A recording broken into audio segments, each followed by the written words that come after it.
For instance, Jerry Seinfeld is estimated to make around $40 million each year just from reruns of his self-titled sitcom, mostly because of how the show is syndicated and sold to streaming services worldwide. Similarly, his co-star Julia Louis-Dreyfus takes home a sizable amount, though far less, with her residuals reaching into the millions annually. Meanwhile, actors from shows like Friends are reported to each earn about $20 million per year, long after the last episode aired, because their contracts included favorable back-end points and syndication deals. Even supporting actors, if they negotiated well, can see hundreds of thousands every year, especially if the programs are popular globally or hit huge streaming numbers. Moreover, classic programs such as The Simpsons generate steady checks for the main voice cast, with syndication deals still active decades after their early seasons first aired. Older shows like The Andy Griffith Show and MASH also continue to bring in smaller, but steady amounts for their actors or their families, sometimes amounting to tens of thousands a year, largely dependent on how often reruns air in current lineups. Different contracts mean big differences in pay, with some performers getting checks for every rerun, sale, or stream, while others see smaller lump sums or very little unless their agent fought for better terms in syndication deals. Meanwhile, David Schwimmer became widely known for playing Ross Geller on Friends. As Monica's brother, Ross was a central part of the group, and his storyline often focused on his unlucky love life. He had a turbulent relationship with Rachel that kept people guessing all the way until they finally got together in the last episode, which viewers loved.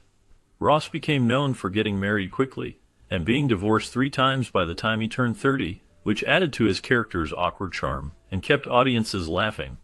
From the start, the 6 stars of Friends agreed to always get paid the same amount as each other, to keep things fair, and avoid any trouble behind the scenes. David Schwimmer's pay was set up exactly the same as Lisa Kudrow's and the rest of the cast. Because of this deal, every year when Friends brings in about $1 billion from reruns and syndication, Schwimmer gets 2% of those earnings, coming out to about $20 million a year from royalties alone. This income, equal to all his original co-stars, means he continues to make money long after the show ended, mainly from people still enjoying the series all over the world. Over the years, comedian Ray Romano has become a familiar face, thanks to his time starring in Everybody Loves Raymond, which aired from 1996 through 2005. He played Ray Barone, a sports writer living with his wife Deborah, and their 3 children. What made the show stand out was not just the immediate Barone family, but the constant interruptions from Ray's parents and his brother, who all lived across the street. The overbearing love and chaos brought by Ray's mother Marie, his grumpy father Frank, and his dopey brother Robert made for a lot of stress, laughs, and unforgettable moments in the Barone house. When the show was on television, it became one of the top-rated sitcoms and received praise from both audiences and critics alike. Even though it's been 17 years since the last episode aired, Everybody Loves Raymond continues to entertain people. Younger generations have discovered the Barones because the show airs frequently in syndication. Networks like IFC and TV Land air reruns, and streaming options have expanded its reach to platforms such as Peacock, Apple TV, and Prime Video. These reruns have turned out to be incredibly lucrative for Ray Romano. He makes $18 million every year in royalties, all from a show that ended nearly 2 decades ago. Because the episodes are shown so often across so many platforms, the checks keep coming, showing just how popular Everybody Loves Raymond remains and how it still shapes Ray Romano's life long after he stopped filming. Despite having a busy career with roles in both movies and television, nothing comes close to what David Hyde Pierce made from his years on the hit sitcom Frasier. Playing Niles Crane, the fastidious and witty brother to Kelsey Grammer's Frasier, David quickly became a fan favorite. Producers chose him for the role after seeing that he bore a strong resemblance to Kelsey Grammer when he was younger, and that bit of casting luck would turn into something truly life-changing. While he has earned royalties from his appearances in The Good Wife, and his voice work in A Bug's Life, and Eddie, the steady paychecks pale in comparison to what he gets from Frasier reruns. Even though Frasier wrapped up in 2004, the show's syndication continued to bring in checks year after year. Over the years, these residuals have added up to over $40 million, a sum that far outdistances his earnings from any other project. Syndication money from Frasier reruns has allowed David to enjoy a remarkable financial security, with his thoughtful portrayal of Niles remaining a mainstay in pop culture even decades after the final episode aired. Often called a trailblazer in TV drama, Alan Alda became a household name thanks to his iconic role as Benjamin Hawkeye Pierce on MASH. This was a series that stood out for being set on a military base during the Korean War, and for blending an often dark subject with sharp comedy. The show built a unique atmosphere where doctors and surgeons dealt with the horrors of war, while keeping some humor alive. As the chief surgeon, Hawkeye wasn't just a one-dimensional character. Over 11 seasons, fans watched him evolve from a wisecracking troublemaker into a thoughtful and deeply respectful man. This growth came in part because the producers allowed Alan Alda to mix his own values and ideas into Hawkeye's personality, bringing even more authenticity and heart to the character. Today, MASH continues to air on channels like TV Land and AMC, reaching new viewers and reminding old fans why it's still so beloved. Reruns have been a steady source of income for Alda. Every year, he makes about $1 million from royalties alone. There are few television roles as memorable or as widely recognized as Hawkeye Pierce, and if you haven't seen the show before, its unique blend of laughter and real-life emotion makes it worth watching. At first, nobody knew just how big The Big Bang Theory would become, but when Jim Parsons appeared as Sheldon Cooper, the character quickly became one of TV's most recognizable faces. Playing a socially awkward scientist with a unique sense of humor, Jim made audiences laugh from the first season in 2007 all the way to the end in 2019. The show ran for 12 seasons and racked up 279 episodes, turning Jim into the highest-paid actor on television at the time. At one point, he was earning over $1 million for every episode. Many fans were surprised when Jim chose to leave the show, especially because it was still a massive hit, and he was making so much money. Even after leaving, he continues to benefit from the success of the series. The Big Bang Theory is always on TV somewhere, whether it is basic cable channels or streaming online. Jim Parsons still makes $10 million a year from royalties thanks to the reruns and syndication deals. That steady income allows him to keep making money long after the filming has ended. After the Brady Bunch ended, Eve Plumb, remembered as Jan Brady, did not see the riches some expect from a show that became so famous in reruns. The sitcom centered on a cheerful, blended household, with 6 kids split evenly between the Brady parents. It didn't get much love from critics back when it first aired, and after 5 seasons, the show ended. Only later, when the Brady Bunch went into syndication, its popularity soared. Generations watched Jan's struggles with being the overlooked middle child, and the famous Marcia line became part of pop culture. Over the last 40 years, reruns ran on numerous channels with marathon after marathon, making the Brady Bunch one of the most beloved shows to watch over and over. Sadly, Eve and her fellow cast members never earned a cent from those endless reruns. The original contracts did not include any payments for rerun airings. If the cast had strong negotiation or someone to look out for them in their contracts, they might all be millionaires today, because the rerun money could have added up to a fortune with non-stop airings. Unfortunately, those payments went elsewhere. The cast, including Eve Plumb, saw none of that profit stream, no matter how often viewers tuned in to see the Bradys gather in the living room or solve family problems. Eve is left with fame from the show, but reruns have not brought her the kind of earnings many fans believe they would.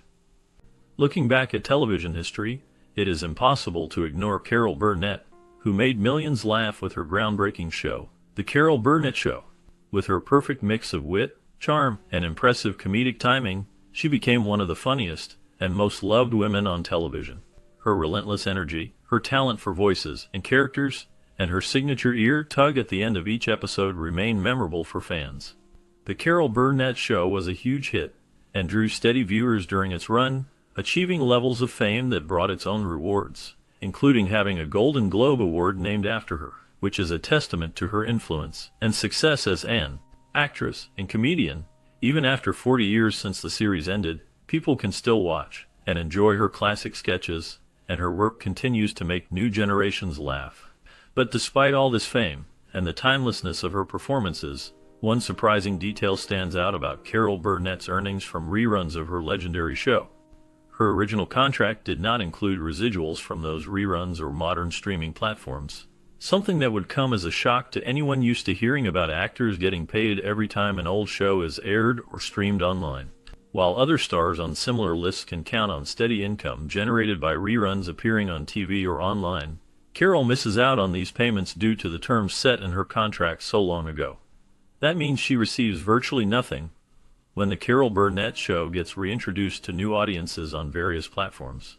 In fact, her contract entitles her to only 1 cent for every DVD of the show sold, which is an almost unbelievable number considering how significant she is in comedy and how popular her show remains today.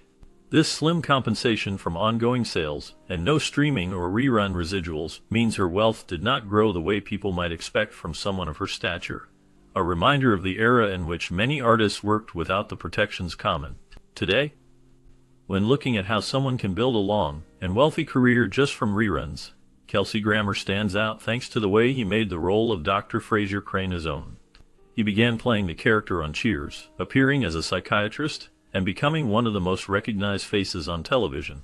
Cheers lasted for more than a decade, and Grammer's run on the show turned out to be just the beginning. Viewers loved Frasier so much that a brand new series was developed just for him called Frasier. This time, the show explored the struggles and successes of Frasier Crane as he moved back to his hometown, found work as a radio psychiatrist, and tried to balance life with his quirky family, all while searching for romance. Because both shows remained popular for years and drew huge audiences, Grammer's salary grew with his fame. He eventually earned $1.6 million for every episode of Cheers and Frasier combined, a number almost impossible to imagine for its time. Even after both shows ended, they continued to be shown as reruns on television channels and streaming platforms, so Grammer's income never really stopped. These residuals brought in around $13 million each year, and experts believe that number could grow even more if the Frasier reboot gets picked up for more seasons and is widely watched. What makes Grammer's situation unique is that he has played the same character for a longer period than anyone else in television history, with Frasier Crane becoming an iconic role that defined his career. The combination of early popularity, high episode pay, and the staying power of reruns has created a stream of money that keeps going, showing how a single role, played well, can turn into decades of earnings and ongoing fame. Meanwhile, after his long run as Dan Connor on Roseanne from 1988 to 1997, John Goodman has enjoyed an impressive career thanks to the popularity of the show. Roseanne stood out because it was one of the first sitcoms to focus on a working-class family that struggled financially, unlike other shows at the time that often centered on wealthy or middle-class characters. Viewers connected with Dan, his wife Roseanne, and their kids Becky, Darlene, DJ, and eventually baby Jerry, because the stories were real, and the topics often covered tough subjects that other comedies ignored. Many people watched the series not just for the humor, but because it reflected their own lives. Roseanne became one of the most popular sitcoms on TV, and even after its original 9-season run ended, it lived on through constant reruns. Today, Roseanne is still on TV on networks like TV Land and CMT, and it's also available to stream on Peacock. This continued demand for the show means that John Goodman earns about $1 million a year in syndication royalties. In 2018, the show was brought back for a reboot, but it didn't last long under the original title. Roseanne Barr was fired after she tweeted offensive comments about Valerie Jarrett, a former aide to President Obama, which caused a swift and loud reaction. The show disappeared for a short time, but less than a year later, it came back as The Connors without Roseanne, and the writers explained her absence by saying she died of a prescription drug overdose. John Goodman continues to appear on The Connors, and now that the show has new success, he will likely keep getting paid for his work on that series too. Even years after the original Roseanne ended, John Goodman's role as Dan has made sure that he continues to earn from reruns, syndication, and new episodes, showing just how much influence one great character can have over a career. Moving from the first episode, when Phoebe Buffay played her guitar and sang her unusual songs in Central Perk, nobody in the cast knew Friends would become a cultural phenomenon. Sharing the screen with Jennifer Aniston, Courtney Cox, Matthew Perry, Matt LeBlanc, and David Schwimmer, Lisa Kudrow helped make the group of 6 friends unforgettable as they navigated adventures in New York City. After the series finale aired on May 6, 2004, fans continued to love the show, and it drew in even more viewers when Netflix started streaming it. Young people who weren't even born when Friends first aired discovered it through this new digital age, and the show's success grew once again. When Netflix dropped Friends and HBO Max picked it up, plenty of people continued watching. This steady popularity kept Friends as one of the most watched sitcoms around the world. The show brings in about $1 billion every year just from reruns and streaming rights. The six main actors receive around 2% of that total, which means Lisa Kudrow makes about $20 million a year from residuals alone. With continued work in films and television, she has a steady income, and more than enough money if she decides to step away from acting. Meanwhile, Ted Danson became a household name playing Sam Malone, the charming bartender at the center of Cheers throughout the 1980s. Sam was once a pitcher for the Boston Red Sox, but his battle with alcohol forced him to leave baseball. After retiring, he opened the bar Cheers, the show's main setting, in Boston.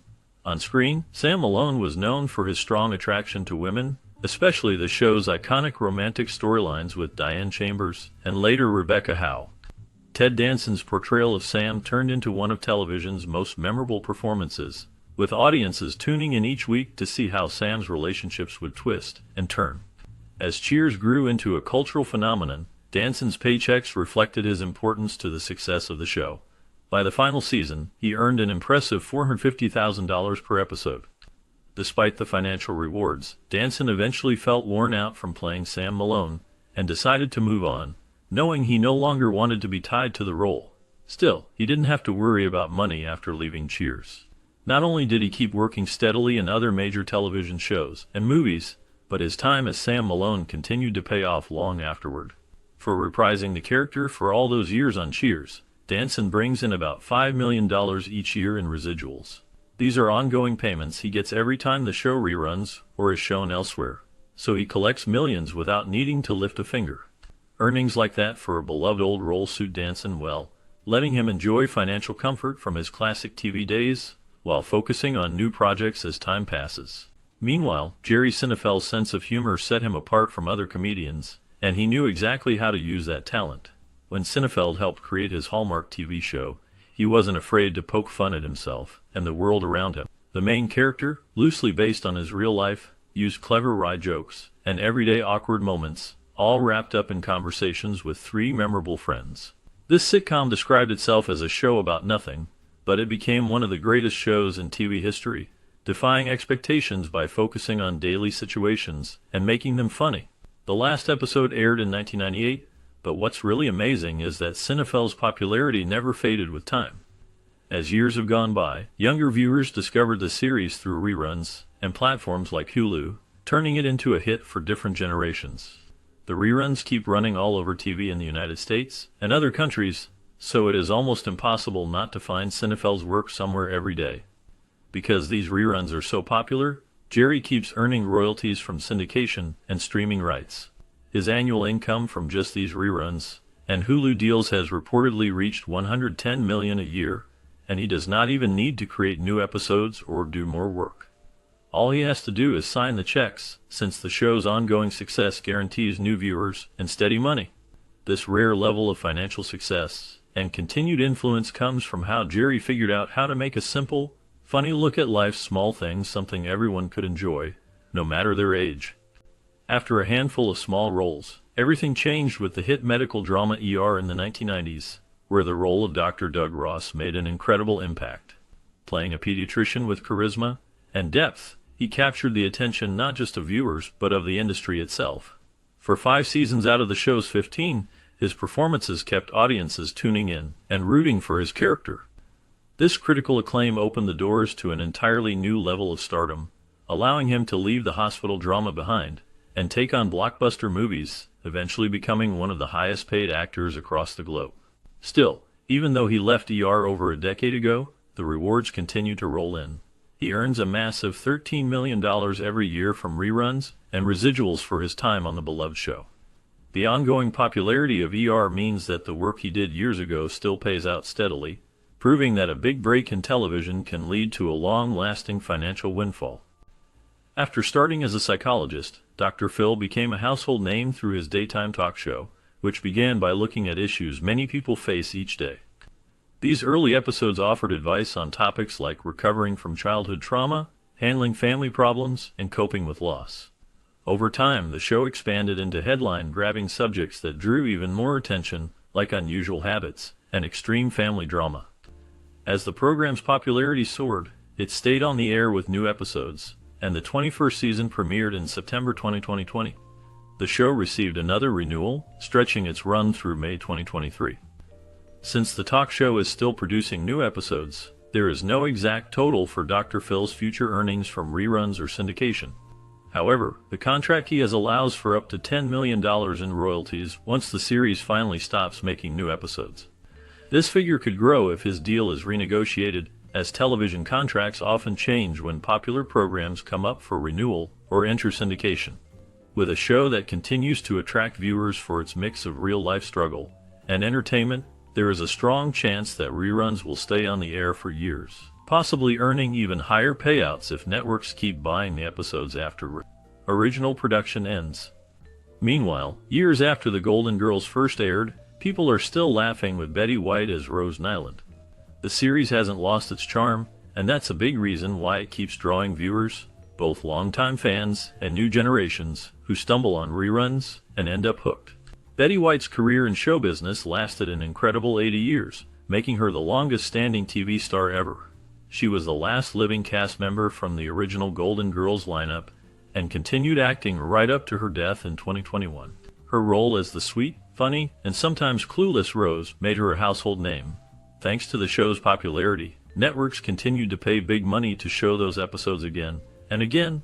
In syndication, Golden Girls is shown on many different channels and streaming platforms, making royalties a major source of income for Betty White. Since the show ended in 1992, she consistently earned $8 million a year in royalties, a sum that made her very wealthy. Even now, the money from those episodes keeps coming in, long after the cameras stopped rolling. That ongoing income is determined by her will, meaning the royalties from Golden Girls and perhaps her other hit shows are laid out to benefit whoever she chose in her estate. For fans, Betty White's work is as funny and relatable today as it was during the first broadcast, showing that some comedy and talent never go out of style.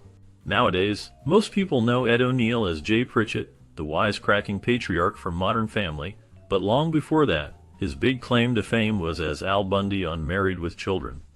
That show was on TV from 1987 to 1997, and showed the not-so-glamorous life of Al, his lazy wife Peggy, wild daughter Kelly, and awkward son Bud.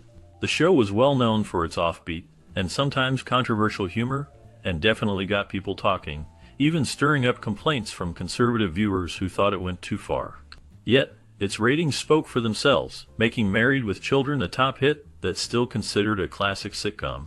Even years after the show ended, reruns keep popping up everywhere. You can find Al Bundy's tired sighs and sharp one-liners on TV stations and streaming platforms like Peacock, Hulu, Apple TV, and Prime Video. The show's massive popularity helped Ed O'Neill bring in serious money through royalties. Reports say Ed makes around $10 million from the reruns alone. And after Modern Family ended, and also entered the rerun and streaming circuit, Ed's earnings grew even higher. Reruns of Modern Family are widely available now too, so Ed's income stream from his two biggest TV roles keeps flowing. With both shows living on in late-night TV blocks and streaming libraries, Ed O'Neill doesn't have to worry about money. He can count on these shows' loyal fans to keep watching, which means steady royalty checks for him. That's the power of playing a character people remember, whether it's a sarcastic shoe salesman or a modern-day family